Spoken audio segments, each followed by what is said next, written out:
màggal guddib ganeem galaay soññi ku di mbokk ki waay ñu jëf ci ngir nabi di waay salli alayhi sallimi maa tànqanaan ci kaasi leer yi Mustafa saa xol di buur may woote ndax fépp a ngi leer ci mbooti gën gi xaasimi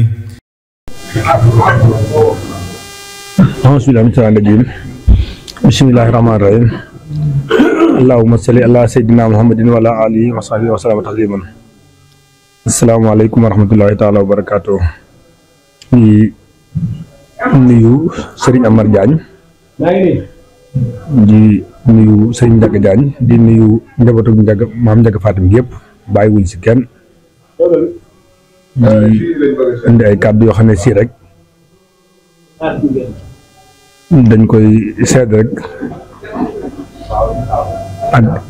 appel boo xam ne dañ ko bëgg a def seet yi mooy sunu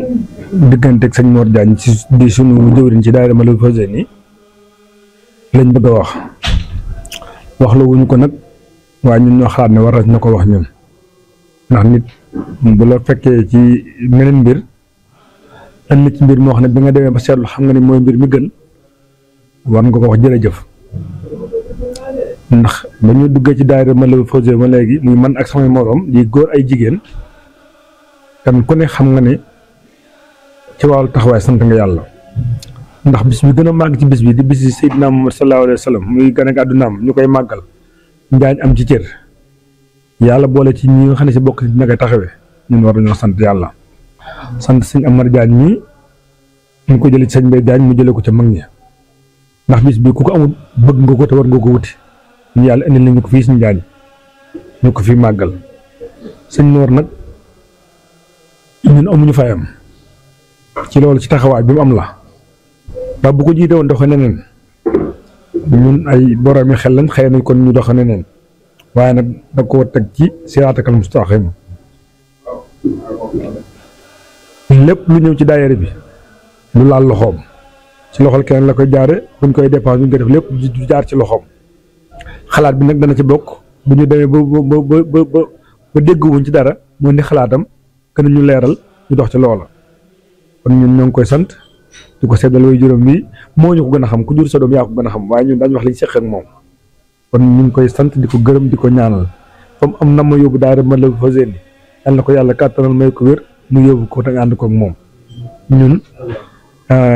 appel bi mooy képp ku dëkk Njaañ ak di soppeem Njaañ ñu ngi lay gën a woo ci daayira ci taxawaayu gàmm gi ak ci taxawaayu dëkk bi sax benn ndax daayira Matlaboul Fawzayni gannaaw bu mu defee dépense yi mu def ci bisu gàmm bi yëpp bu pare lépp lu ci la xam ne si lu lislaam nangal tam war a dëkk bi xaalis boobu ci loolu lay jëm mosta jëm ci leneen du dugg ci loxoom dugg ci loxol sëñ Amar du dugg ci loxol kenn ku loo xam ne si xam nañ ne lii moom dëkk bi yëpp war na leen te dara nekk fi ñu def ko ci kon loolu lañ leen koy wax di ko seedal ñëpp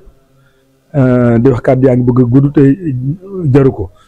sëñ Noor daal ñun mënuñu koo fay sëñ Amar ñu ngi lay ñaan nga yàgg fi loolu te wér li nga yéen muy ci sëñ Mbaye bu yàlla na oyof tooy te nga yàgg ko yor ñu nekk si ginnaaw fi nga ñu féete xam nañ ko kon nag te dañ ne ku santul nit doo sant yàlla kon ñu ngi leen sant di sant Sëriñ Tuubaa suñu wasila di jul ci yéen sallallahu alayhi wa sallam di sant suñu borom tabaaraka wa taala ndax yàgg nañ koo fekke nag waaye yàlla ñu ko gën a yàgg fekke te taal ko li ngeen bëgg ci ñun yàlla mën nañu xel yi nangu ko xol yi nangu ko ñu def ko ni ngeen bëggee wasalaamaaleykum wa rahmatullah